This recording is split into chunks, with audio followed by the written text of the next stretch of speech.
Chris Bedford is the executive editor of the Common Sense Society. He just wrote such a thoughtful and interesting piece on what is happening and what it means. He joins us tonight. Chris Bedford, thank you.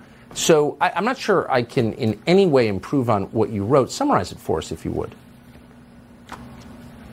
Well, right now what they're trying to tear down is the monument in Arlington that marks the Confederate war dead.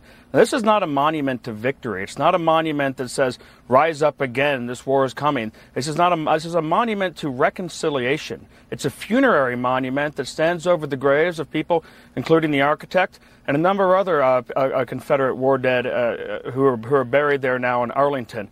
This is something that symbolizes peace. At its center is a robed woman holding a laurel crowned with branches, and also holding the plowshare that stands for beating our swords into a plowshare. Now, beneath that is a frieze centered on Athena, a circular frieze that shows Southerners answering the call to war. And that's something the critics have a problem with. It does show a romanticized and idealized version of the South there, but it is at its core a monument to that reconciliation. And it came during a very complicated period in time. If we think that 2020 was complicated, the period after the Civil War, where about 2% of the American population gave their lives in battle, was extremely tense and complicated. For decades afterwards, Confederates were not even allowed to not even the families were allowed to tend the graves of those who were fallen.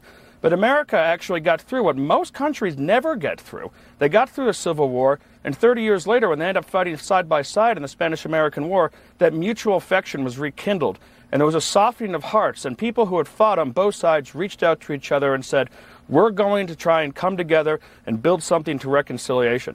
Now, the people who built this, the Daughters of the Confederacy, know that this was not a perfect country. Not a single one of them could vote at that period. There were still a lot of problems that we had to get through, but coming together in that complicated history is what's essential for us to remember, and tearing it down is very simple-minded. How vicious to do this to a graveyard 150 years later. Is there any way to stop this erasure of American history? It's not theirs to erase, is it? I think there is. The Congress has given the Pentagon the ability to erase these things, but they're talking about base names and roads. Things like Arlington National Cemetery fall under the U.S. Commission of Fine Arts. That's part of the cemetery. That's civic architecture. That's something the military, though they like to bulldoze over authority, actually has to maybe take a back seat to. Yeah, you can't desecrate graveyards. Sorry. I don't care who's buried there. Chris Bedford, thank you. Appreciate it. Thank you.